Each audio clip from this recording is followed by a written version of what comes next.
L'esprit de prophétie ne cesse de souligner que le salut des âmes devrait constituer la tâche principale dans la vie de ceux qui professent le Christ. Ceux, pas quelques-uns, pas certains, mais tous. L'Évangile aurait déjà atteint le monde si nous avions suivi le schéma directeur de Jésus et si nous avions pris la peine d'encourager chaque membre d'Église à chercher ses amis, ses proches et ses voisins pour en faire des disciples. Mais le plan de Dieu est devenu une simple méthode de plus, au milieu de tant d'autres plans. Toute âme que le Christ a sauvée est appelée à travailler en son nom au salut de ceux qui se perdent.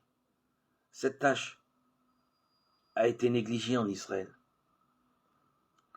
Mais n'est-elle pas aussi délaissée aujourd'hui par ceux qui se déclarent disciples de Jésus-Christ? Prenons le mot négligé.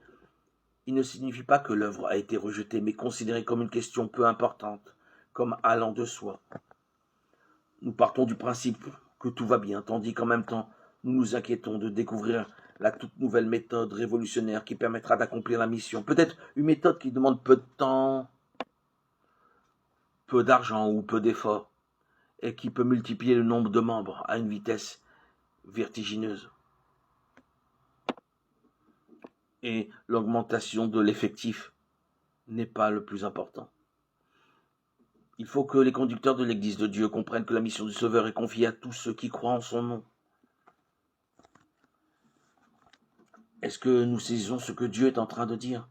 Avant de choisir quelqu'un pour une position de leadership dans une Église, à quel niveau que ce soit, nous devons nous demander si cette personne comprend que la mission du Sauveur est confiée à tous ceux qui croient en son nom.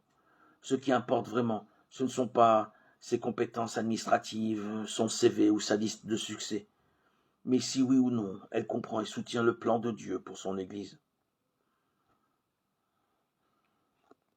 Je ferai de Jérusalem mon allégresse, et de mon peuple ma joie, déclare Dieu, par l'intermédiaire de son serviteur Ésaïe. Ésaïe 65, 19. Ces paroles deviendront vraies lorsque ceux qui sont à même de se tenir dans des positions de responsabilité laisseront briller la lumière.